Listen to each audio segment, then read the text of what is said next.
Bonsoir à toutes et à tous, vous regardez Bienvenue en Ile-de-France sur le Figaro TV. Comme tous les jours, on aborde les sujets qui vous concernent et qui concernent notre région. Notre dossier du jour est bien sûr consacré à la rentrée des classes. Ils sont 2 300 000 élèves en Ile-de-France à avoir fait leur rentrée. Les cartables tout neufs sont prêts, remplis de cahiers à noircir et de bonnes résolutions sur les devoirs. Les parents ont le cœur serré, certains élèves la boule au ventre. On va parler de ce que la rentrée signifie, représente pour les élèves et pour leurs parents, mais aussi de la pénurie de professeurs. On va évoquer la situation et le sujet du harcèlement scolaire. Vous le connaissez bien, on en parle souvent dans l'émission. Et bien sûr, on parlera de la place du numérique à l'école. En culture, une pièce qui met le fleuve parisien à l'honneur, la Seine en scène pour l'épopée de 3 néo-voyageurs. Enfin, le Figaro Histoire nous raconte la mort de Louis XIV. C'était un 1er septembre 1715 et c'était à Versailles. On en parle en fin d'émission avec Geoffroy Caillé.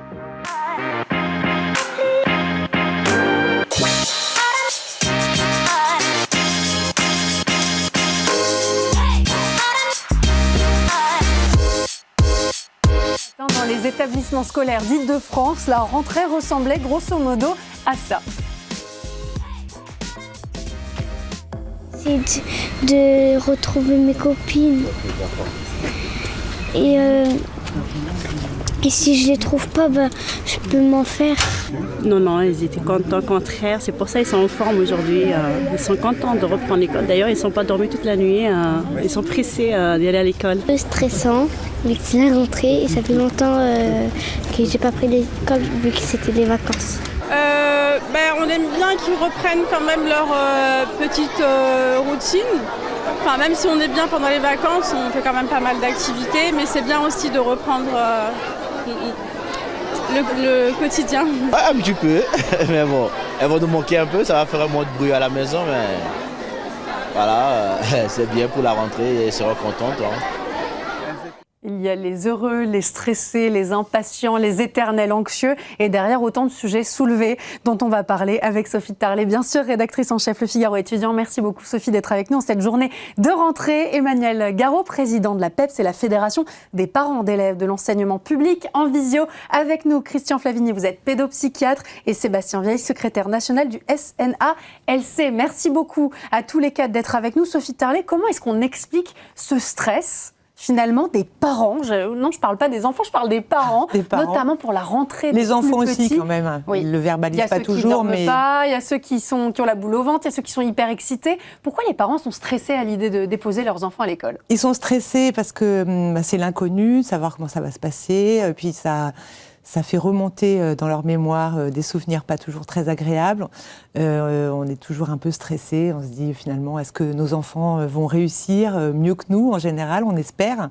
Et oui, il y a un petit côté, on va être jugé aussi. On a peur d'être jugé parfois sur nos enfants. C'est le regard des autres parce que, évidemment, dans notre cercle privé, on trouve que notre enfant est formidable, qu'il est très en avant, qu'il est sans doute HPI.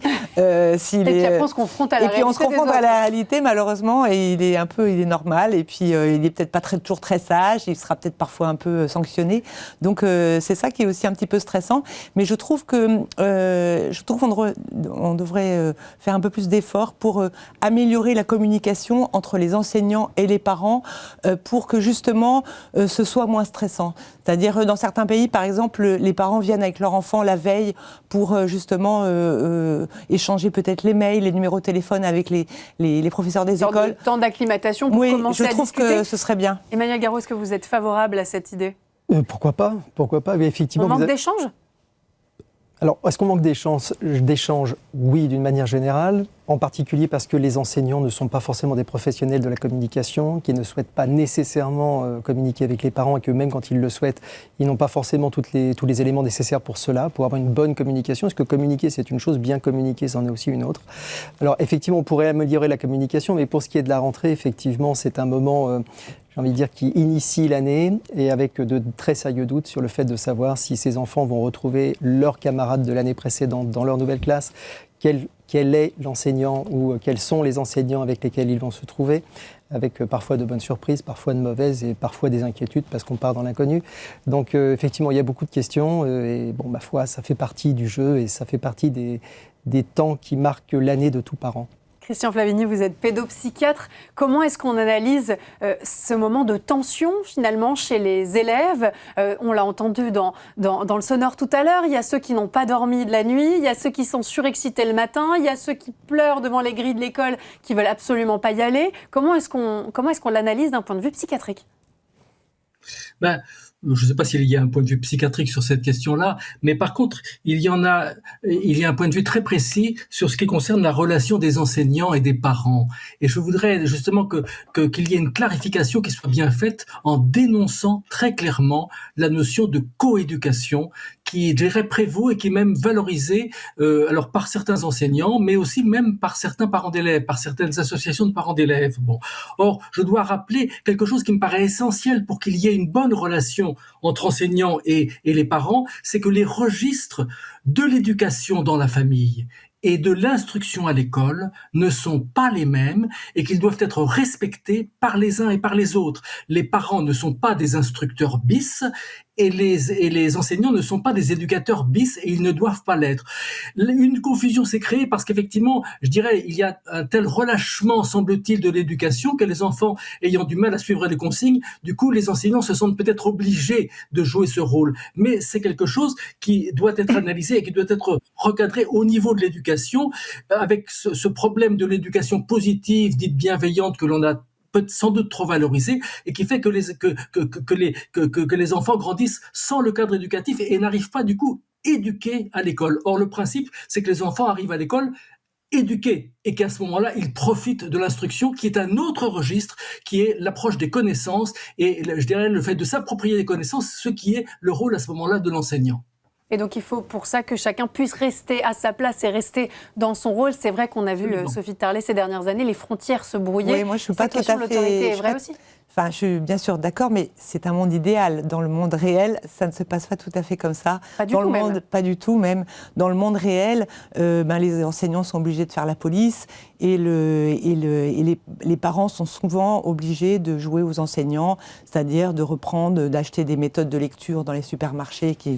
On connaît le succès de la méthode Bochet dans les carrefours, etc., dans les hyper.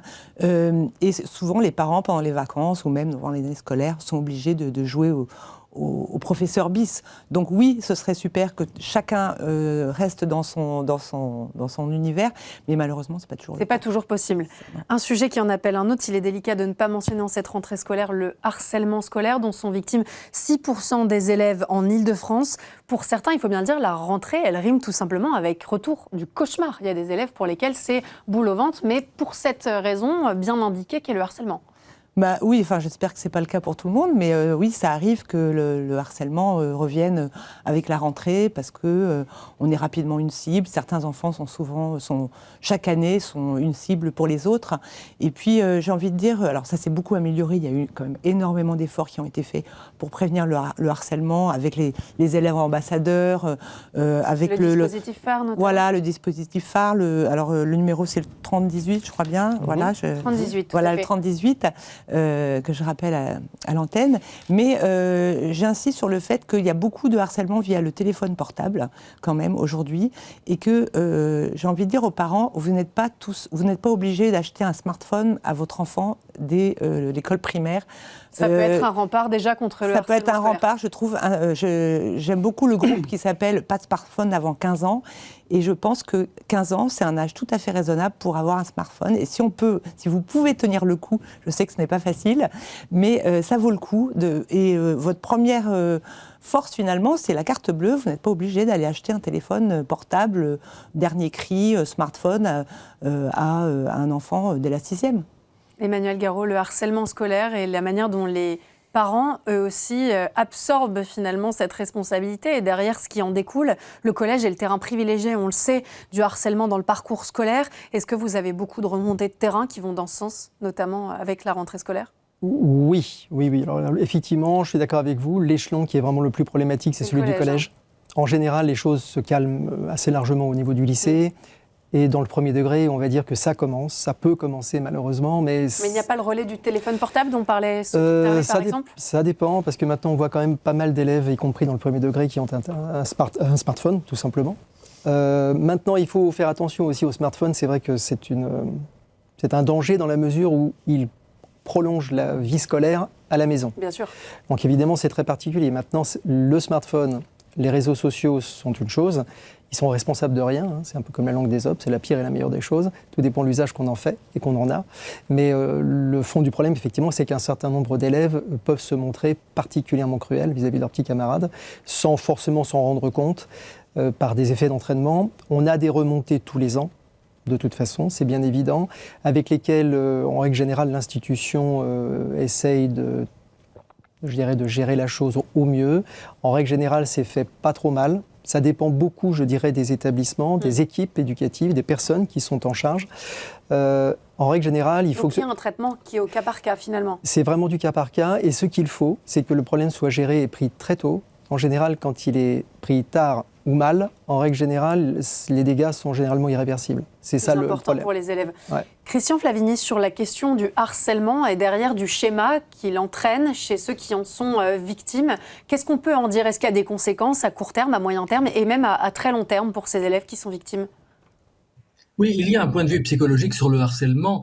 C'est le fait que c'est la logique du bouc émissaire, en fait. Parce que ce qui se passe, c'est qu'il y a un enfant qui est peu confiant en lui, qui est sans doute assez effacé, et cela irrite certains qui ne sont pas tellement plus confiants en eux, mais qui se regroupent pour, je dirais, essayer de balayer ce miroir que renvoie cet enfant inhibé. Et donc, à ce moment-là, ils font groupe pour le persécuter, pour se défausser, en fait, de leur propre peur, je dirais, de se retrouver, je dirais, en situation effacée. Et donc, à ce moment-là, ils déchaînent une violence qui est celle que l'enfant qui est à ce moment-là la victime ne parvient pas à exprimer. Donc ça c'est pour décrire la logique, si vous voulez. Et je pense qu'il est important de comprendre cette logique parce que c'est elle qu'il faut démonter. Parce que finalement, ce ne sont pas n'importe quels enfants qui sont les harceleurs. Ce sont des enfants qui sont peu confiants en eux et il est important aussi de les ramener au fait que si on les prend sur ce plan-là, ils ne sont pas du tout à leur aise. Ce ne sont pas du tout des enfants qui sont... Mais ils essaient de jouer le fait d'être victorieux de leur propre malaise. Je dis ça pour essayer d'expliquer parce que je pense que c'est important de le comprendre comme cela et que les adultes, évidemment, doivent comprendre cela pour rétablir les choses. Vous avez raison de le préciser, c'est vrai que c'est intéressant de comprendre aussi les mécanismes qui poussent certains élèves à devenir des harceleurs et donc à ces mécanismes terribles qu'on connaît dans nos écoles et dans les collèges, on l'a rappelé notamment en Île-de-France. Un autre sujet qui peut inquiéter, cette fois-ci plutôt les parents, c'est la pénurie de professeurs. Je vous propose qu'on écoute Elisabeth Borne sur le sujet. Elle était sur RTL ce matin, elle a parlé de 2500 professeurs manquants. Naturellement, les rectorats sont mobilisés depuis des semaines pour veiller à ce qu'il y ait un prof devant chaque élève. Ça sera le cas, on a 99,9% des postes qui sont bien pourvus dans le premier degré, quasiment pas de postes non pourvus dans le second degré. Il y a, comme chaque année, des heures d'enseignement qui ne sont pas totalement couvertes. Ça représente 0,7%. Nous perdez pas trop heures d'enseignement. Le SNES-FSU estime entre 5 et 6 000 le nombre d'enseignants manquants. Il est fantaisiste ce chiffre ou pas? Alors je pense qu'ils ne tiennent pas compte des progrès qui ont été faits ces derniers jours et c'est plutôt de l'ordre de l'équivalent de 2500 professeurs. Les syndicats parlent plutôt d'un chiffre 2 fois plus important. Qu'en est-il en Île-de-France? On n'a pas un prof devant chaque classe. Alors écoutez, pour l'instant, on n'a pas encore les chiffres précis, clairs. Ça va se remonter là dans les jours qui viennent, puisqu'il y a de toute façon des postes qui sont pour le ministère pourvus, mais qui ne vont pas être avérés dans les jours qui viennent, parce qu'il y a des enseignants qui, a priori, se sont engagés, des personnes qui se sont engagées à enseigner dans tel lieu à telle date, et qui finalement ne vont pas se présenter. Donc il va falloir attendre quelques jours pour avoir une idée précise et concrète. J'ai envie de dire que sur l'Île-de-France, de toute façon, la situation est relativement claire. On a vraiment un manque de postes flagrant, essentiellement sur les académies de Versailles et Créteil. Paris est assez largement privilégié, non pas en raison d'une gestion qui serait beaucoup plus vertueuse, mais en raison du fait que nous perdons beaucoup d'habitants chaque année, donc pas mal d'élèves, ce qui fait que les besoins... On n'a même pas de raison de se réjouir finalement qu'il y ait un prof devant chaque classe à Paris. Mécaniquement, il y a plus de moins 3000 élèves à Paris. Oui, à peu près. Donc c'est vrai que quelque part, il y a moins d'élèves, donc moins de besoins d'enseignants. Donc on arrive à retrouver une situation à peu près stable à Paris. En général, il reste toujours quelques postes vacants sur Paris, mais on est loin de la situation très complexe, très compliquée de Versailles et Créteil. On est encore loin donc du prof devant chaque classe, Sophie. Il y a des problèmes sans doute de ressources humaines, avec aussi une crise des vocations surtout. Et de désirabilité donc derrière de la profession. Des problèmes c'est toujours un peu les mêmes matières, les profs de maths, les profs d'anglais. Si vous me permettez, sur ce plan-là, c'est très difficile d'anticiper. C'est-à-dire que d'une année sur l'autre, on s'aperçoit que de manière inexplicable, les disciplines qui sont concernées, le plus concernées, varient complètement. Et c'est inexplicable. Une année, ça peut être les professeurs d'espagnol, l'année d'après, c'est les Allemands, puis après, c'est les mathématiques. Et il n'y a pas de règle. Il n'y a pas de règle précise qui permette véritablement de comprendre ces évolutions et donc de les anticiper très certainement. Mais il y a quand même certaines académies qui sont plus touchées par la désaffection. L'Académie de Créteil, par exemple, est évidemment beaucoup plus touchée que l'Académie de Paris. Parce qu'elle n'arrive pas à attirer. Oui, exactement. Et puis, il y a une histoire d'affectation. Il y a quand même beaucoup de choses à l'échelon d'Île-de-France, on perd beaucoup d'élèves à Paris. Recruter des enseignants à Paris est souvent plus attractif, plus agréable. Malgré le coût de la vie et la rémunération qui n'est pas toujours à la hauteur. En débit de tout ça, oui. Sébastien, il y a une réaction justement sur cette pénurie de professeurs. Comment est-ce que vous réceptionnez les mots de la ministre ce matin ? Écoutez, au moins, on a une ministre qui s'aperçoit qu'il manque des professeurs. C'est déjà pas mal parce que il y a certaines années où on avait des annonces comme quoi on allait avoir un professeur devant chaque classe. Là, au moins, on a quelque chose d'à peu près honnête, même si on peut ne pas forcément être d'accord avec les chiffres. Clairement, on doit vraiment dire qu'il y a une désaffection pour le métier, à cause du salaire, à cause de l'image qui est véhiculée parfois dans la société, et puis à cause des conditions de travail. Donc, s'il y a des choses à faire de la part du ministère, c'est vraiment ça, c'est de travailler sur salaire et conditions de travail. Une question de désirabilité de la profession, on en a parlé, c'est vrai, et on avait vu aussi les conséquences que ça peut avoir sur le niveau des élèves, leur engagement par rapport à l'année scolaire, à leur envie d'apprendre. On a vu les résultats très décevants de l'enquête PISA, on en avait parlé ensemble en plateau. Sophie, est-ce qu'on doit s'inquiéter durablement finalement de cette crise des vocations ?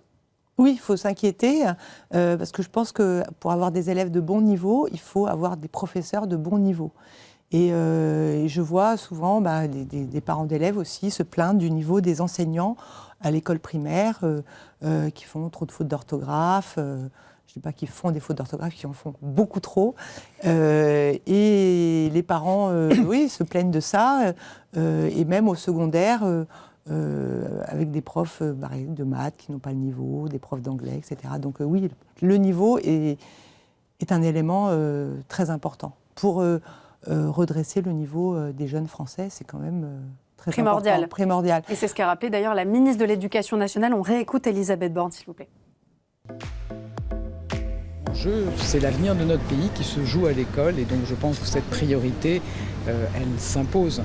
Et voilà, moi je suis confiante sur le fait que la nécessité d'élever le niveau de nos élèves, la nécessité de permettre à chacun de trouver sa voie, la nécessité aussi de préparer nos élèves pour permettre à notre pays de relever tous les défis qu'il a devant lui.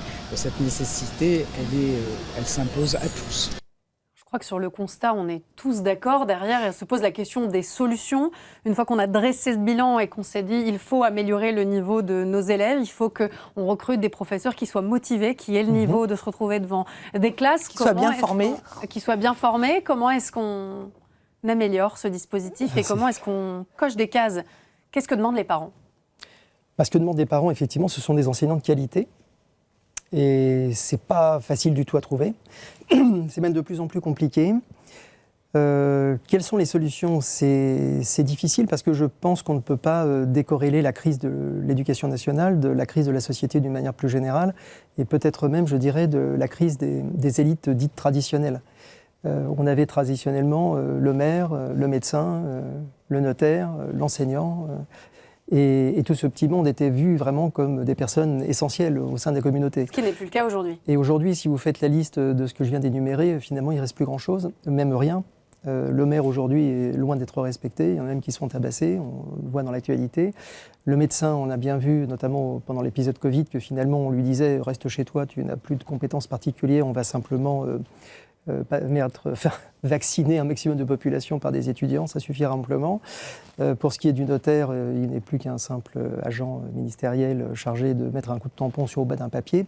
Et quant à l'enseignant, effectivement, on voit bien que face aux difficultés auxquelles il est confronté dans son travail au quotidien, face à un niveau de rémunération qui est sans doute pas à la hauteur de ce qui pourrait être exigé, mais qui est peut-être aussi un niveau de salaire, je dirais, qui correspond aussi au niveau de salaire moyen qu'on peut constater en France par rapport à d'autres pays comme l'Allemagne. Donc on n'a pas d'effort à faire sur la rémunération ?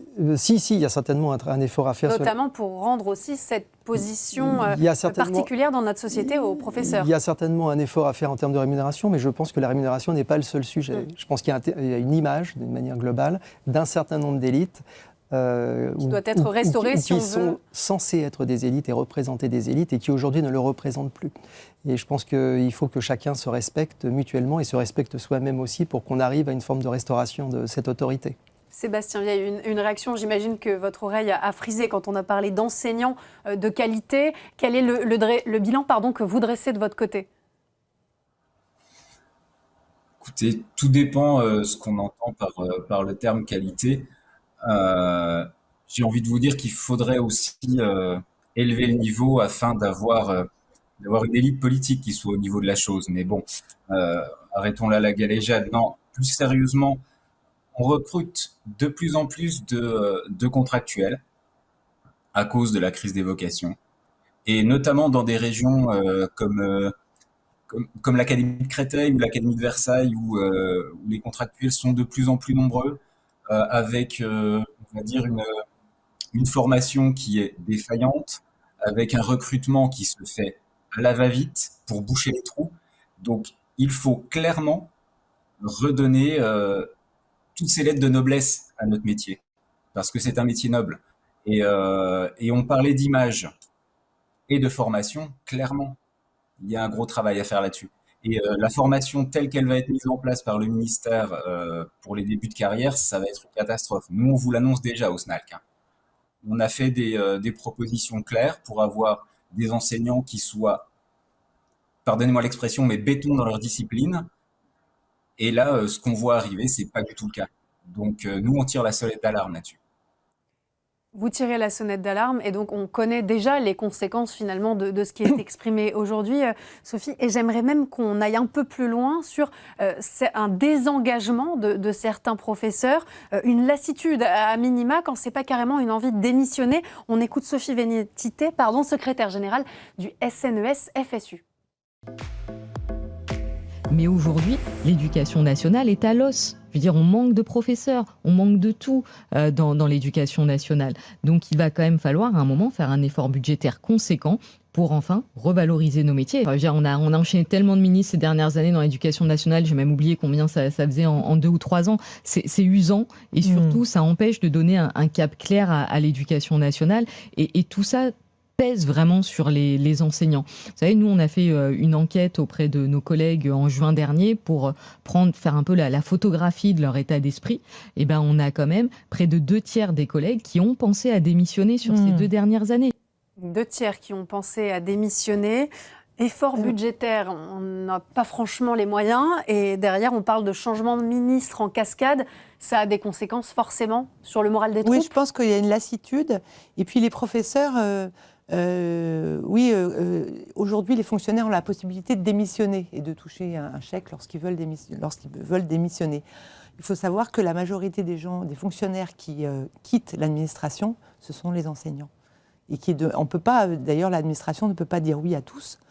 Ils sont tellement nombreux à vouloir quitter le navire. Le constat est hyper triste. Oui, parce que c'est triste, parce qu'ils ont l'impression de ne pas avoir, de n'être pas respectés, de ne pas avoir autant d'avantages qu'un employé lambda dans une entreprise, dans une PME. Finalement, il aurait les tickets restaurants, l'accès à la médecine du travail. Oui, c'est un calcul coût-avantage. Ils se disent, finalement, si si je trouve un autre job, je serai aussi bien payée et puis finalement j'aurai beaucoup plus d'avantages. On ne me dirait pas va dans la Meuse, va dans le cabinet de Créteil alors que j'habite dans le sud de la France. Il y aurait une gestion des ressources humaines beaucoup plus confortable pour moi. Donc, les élèves n'ont pas toujours conscience de tout ce qui se trame et justement de ce contexte, de ce climat dont on parle, mais il est important. Les parents d'élèves un peu plus. Est-ce qu'il y a une défiance de la part des parents d'élèves par rapport justement à cette organisation, à ce mal qu'on décrit? Alors, c'est difficile de vous répondre de manière homogène parce qu'il y a beaucoup de cas différents. Et quand on dit, et notamment quand je parlais ici d'enseignants de qualité, il y en a beaucoup. Et heureusement. Et heureusement parce que j'ai envie de vous dire que le système tient essentiellement grâce à eux et sur eux, donc c'est pas rien. Mais c'est vrai qu'il y a des cas de contraste qui sont phénoménaux. C'est-à-dire que moi, quand je vois, par exemple, le collège que fréquentaient mes enfants, vous aviez des professeurs de mathématiques, par exemple, qui étaient remarquables. Et puis, on a pu avoir aussi un vacataire qui était venu à la dernière minute, parce qu'on s'était rendu compte au bout d'une semaine de rentrée qu'il y avait un professeur de mathématiques manquant. Et, il était moins remarquable. Écoutez, il était déjà peu compréhensible en langue française, donc pour enseigner les mathématiques, c'était extrêmement compliqué. Il habitait très loin, donc il avait beaucoup de retard quand il n'était pas absent. Donc on s'est retrouvé avec une classe qui, pour ainsi dire, n'a pas eu de cours de mathématiques pendant 1 an. Ce qui est quand même pas simple. Avec les conséquences que ça peut avoir derrière sur la scolarité, bien sûr. Alors évidemment, établir un climat de confiance dont vous parlez avec l'institution quand vous êtes susceptible de pouvoir vous retrouver dans cette situation, c'est compliqué. De la même manière que quand vous constatez un manque d'enseignants très important en début d'année, vous êtes absolument certain qu'une partie vont être remplacées par des enseignants qui étaient normalement dévolus à des remplacements ponctuels. Et donc, ça veut dire que quand il y aura des remplacements ponctuels, il n'y aura plus personne. Donc, évidemment, tout ça concourt évidemment à créer un climat de défiance très important.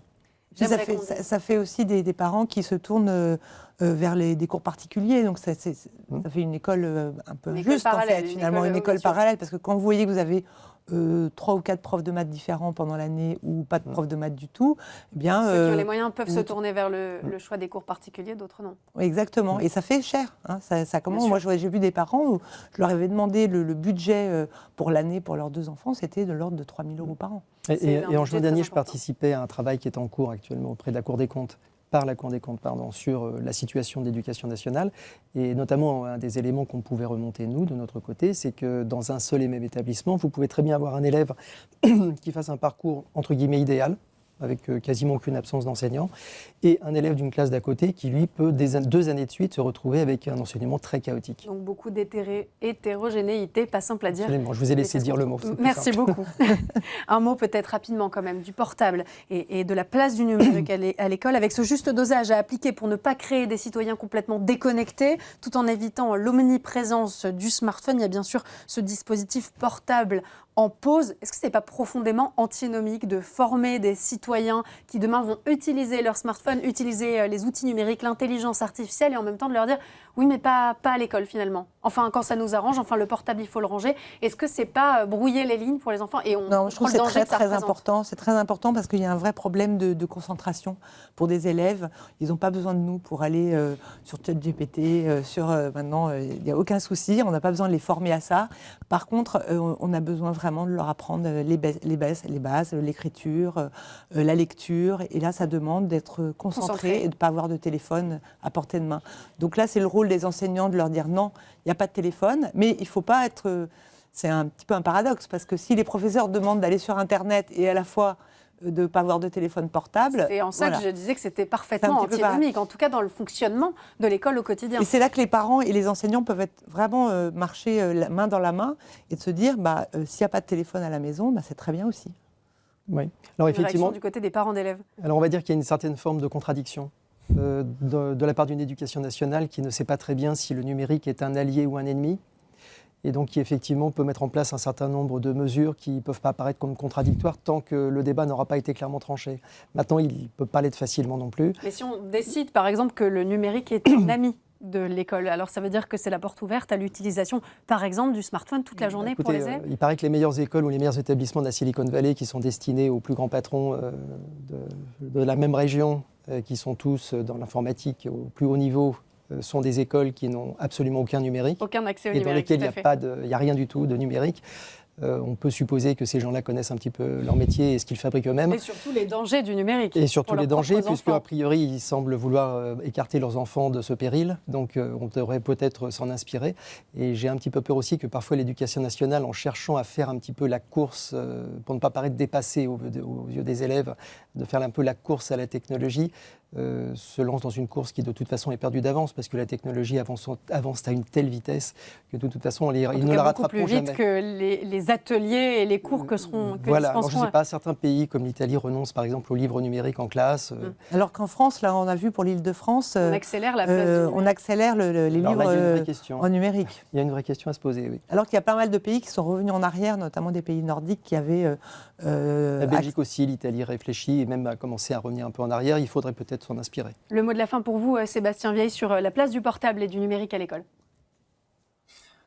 Alors, contrairement à ce qui a été dit, c'est pas du tout paradoxal en réalité. Former les élèves au numérique et aux usages que l'on peut en faire à la programmation, à ce genre de choses, très bien. Mais le téléphone portable dans une salle de cours, c'est une catastrophe. J'enseigne en BTS.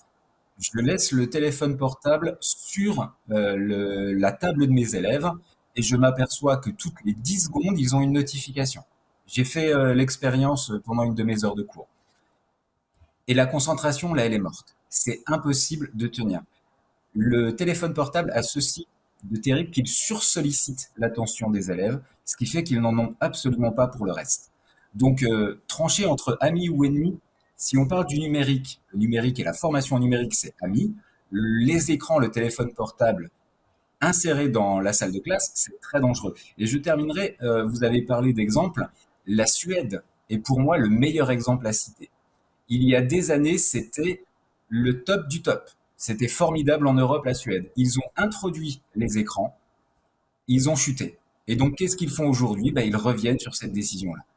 Donc, il faut vraiment faire attention à cette chose-là, tout en sachant que former les élèves à la programmation, à l'IA, c'est très important pour l'avenir. Et je suis persuadée qu'on pourrait consacrer une émission entière rien que sur ce sujet, donc on le fera évidemment pour qu'on puisse apporter plus d'éléments. Merci beaucoup à tous les deux en plateau, merci également à nos deux invités présents en visio et on passe tout de suite à l'entretien culture.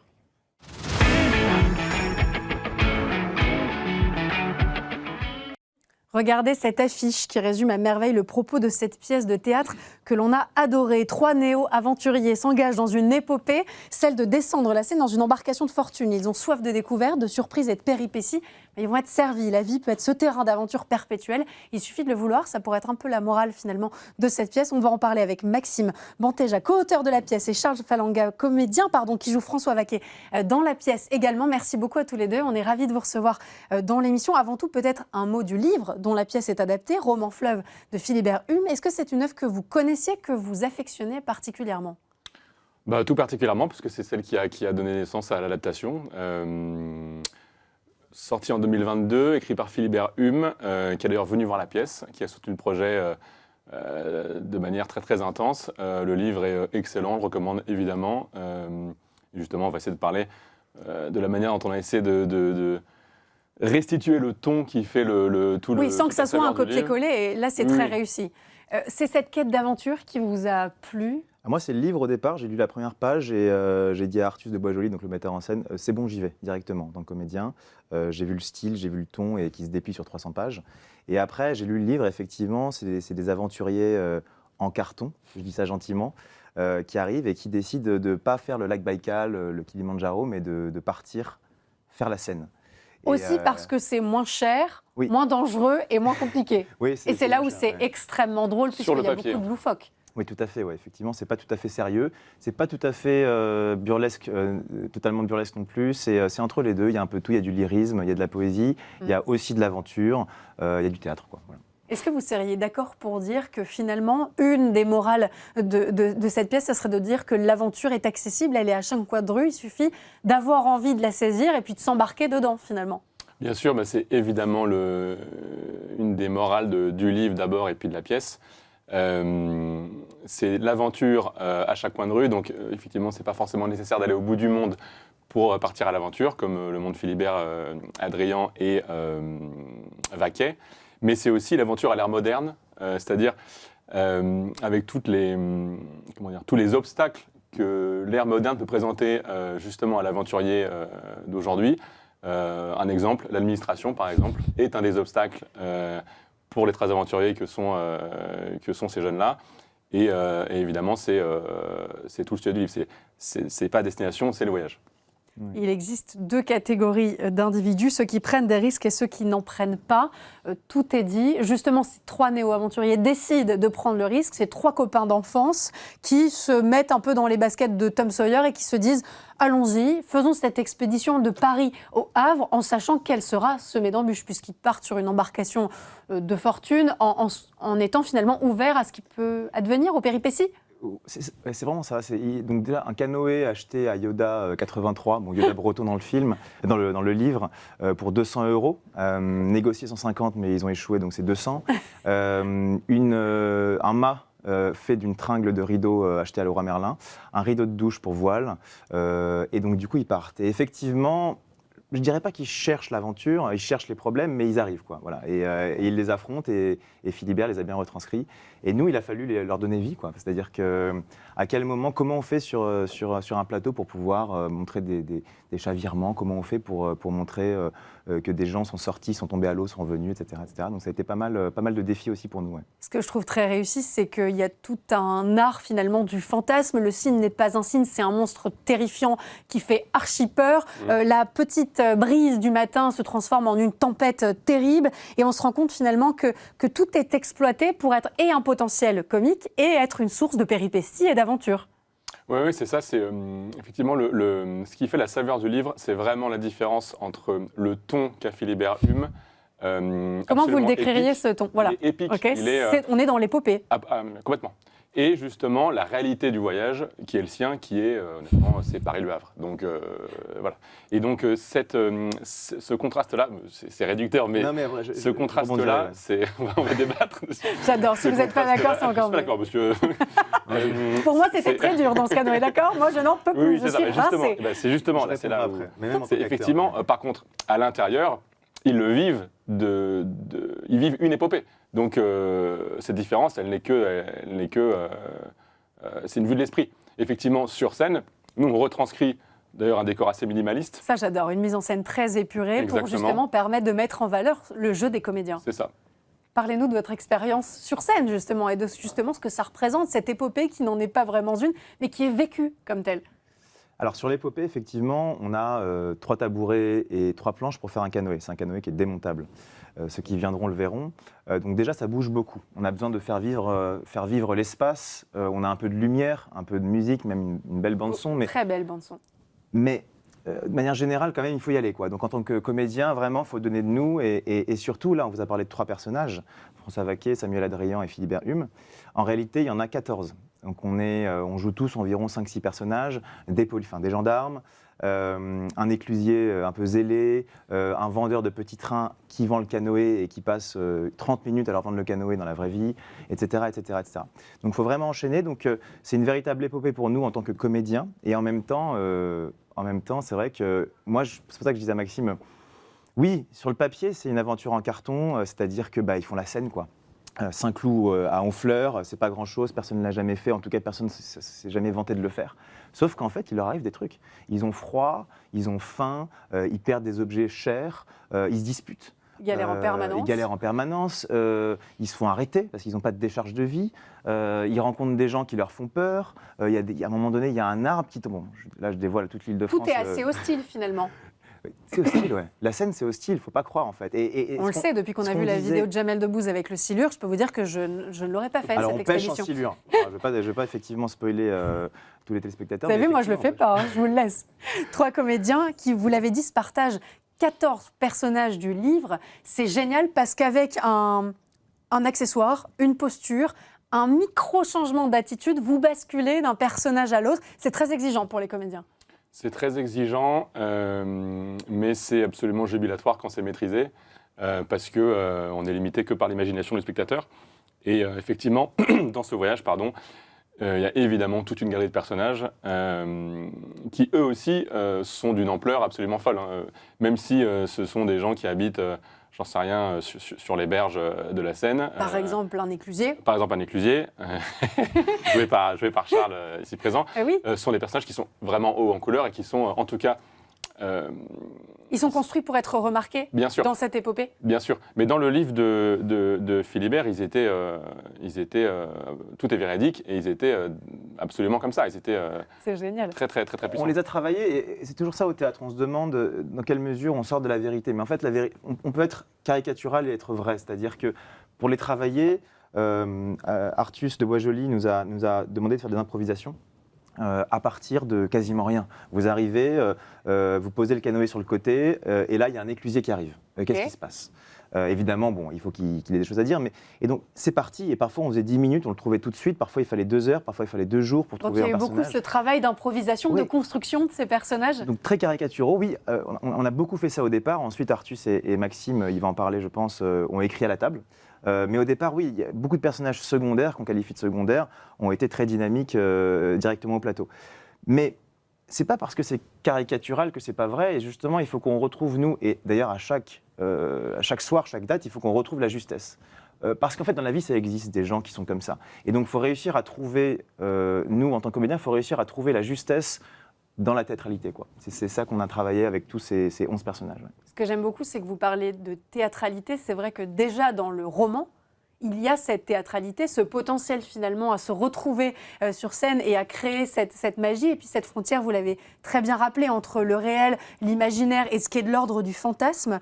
Comment est-ce que le public est censé s'approprier ce moment ? Est-ce qu'il est censé le vivre comme une grande aventure et donc, même si on rigole, le prendre très au sérieux ? Est-ce qu'au contraire, on est là uniquement pour rire et apprécier le côté loufoque ?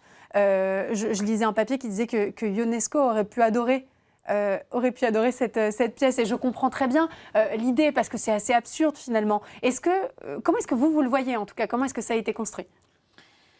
Sans aller jusqu'à l'absurde qui caractérise un peu l'œuvre de Ionesco, il y a quand même effectivement ces situations qui sont grossies à l'extrême. Mais après, le public, justement, je pense que... Comme l'a dit Charles, c'est une comédie avant tout. Je pense que si vraiment on devait résumer à l'extrême ce genre, ce serait une comédie. Mais en écriture, on dit souvent que pour écrire une comédie, il faut écrire un drame. Parce que la comédie naît du drame. Si les enjeux ne sont pas forts, si les choses ne sont pas réelles, prises au sérieux, on ne rit pas. L'humour et la comédie naissent souvent des situations très dramatiques. Donc, le public va évidemment savoir qu'en rire, c'est très évident, mais derrière, les enjeux sont réels, les trajectoires de personnages existent réellement, d'autant plus que c'est une histoire vraie à la base.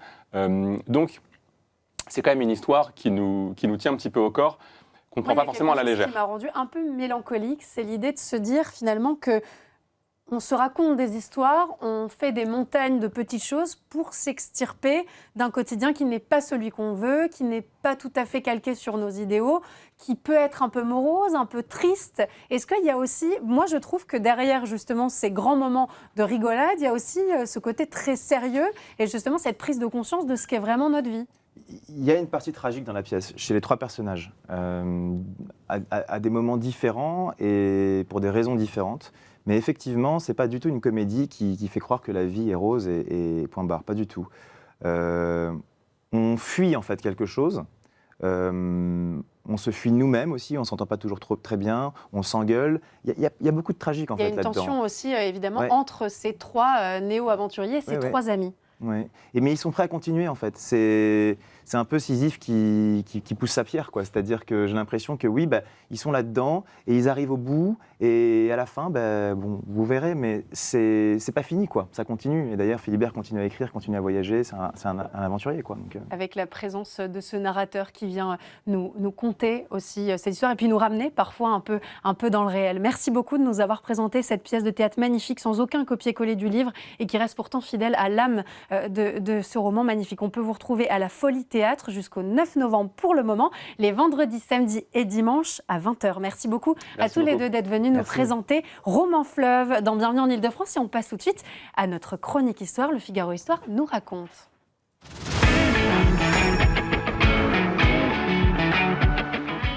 Le Figaro Histoire nous raconte la mort de Louis XIV. C'était le 1er septembre 1715. Et qui de mieux pour nous la raconter que Geoffroy Caillé. Merci beaucoup Geoffroy d'être avec nous. Je rappelle que vous êtes rédacteur en chef Le Figaro Histoire. Il y a 310 ans aujourd'hui, Louis XIV rendait le dernier soupir à Versailles après un règne de 72 ans. Le soleil s'éteignait pour toujours. Quels sont les premiers symptômes de la maladie du roi ?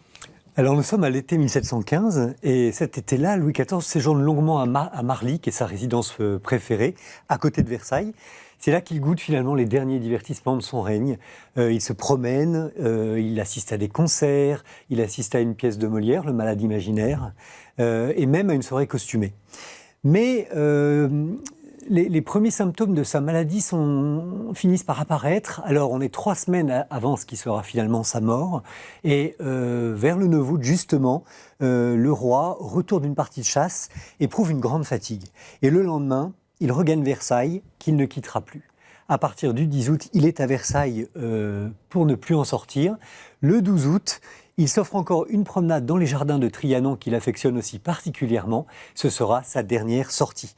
Il ne sait pas encore à quel point c'est arrivé vite. C'est arrivé assez vite, 3 semaines au total, et Louis XIV ne le sait pas, mais il est atteint en fait par une gangrène. Son premier médecin à l'époque se contente de diagnostiquer une simple sciatique. Le 13 août, le roi accomplit un effort surhumain pour présider le Conseil des finances, mais il a très mal à la jambe et le lendemain, il se fait porter dans un fauteuil pour tenir le conseil et assister à un concert chez sa femme, Madame de Maintenon. À quoi vont ressembler les 3 dernières semaines de Louis XIV ? On comprend qu'elles vont être compliquées au travers de ce que vous nous dites. Oui, parce que le 19 août, il sera encore chez Madame de Maintenon, dans Versailles, mais ensuite il reste alité, il tient le lit.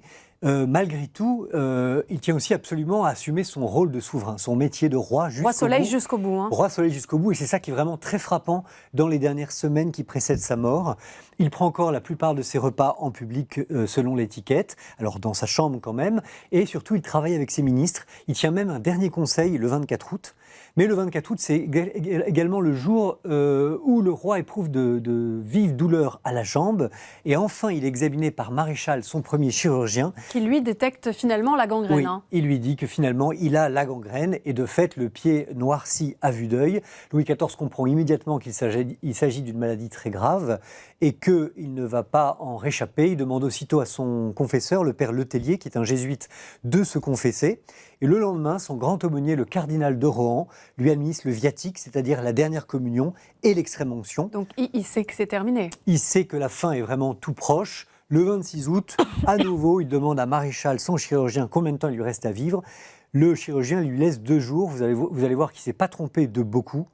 Et alors, sans tarder, le roi prend une décision. Il décide de dire adieu à tous ceux qui lui sont chers ou adieu à tous ceux à qui il a vraiment des adieux en règle à faire à cause de son métier de roi. Est-ce qu'on sait comment se passe cette séance d'adieu, pardon pour le terme ? Oui, elle est très documentée et les paroles du roi sont assez édifiantes. C'est pour ça que je vais beaucoup vous en citer. Ces adieux sont organisés comme une sorte de ballet. Vous voyez, jusqu'au bout, on reste dans le domaine de la théâtralité, y compris dans la mise en scène du pouvoir. C'est comme un ballet avec les entrées successives dans sa chambre, on le voit très bien à l'écran, des personnages à qui le roi estime nécessaire de faire ses adieux. C'est comme un spectacle, finalement, que le roi veut donner de ce que doit être la mort d'un grand chef d'État.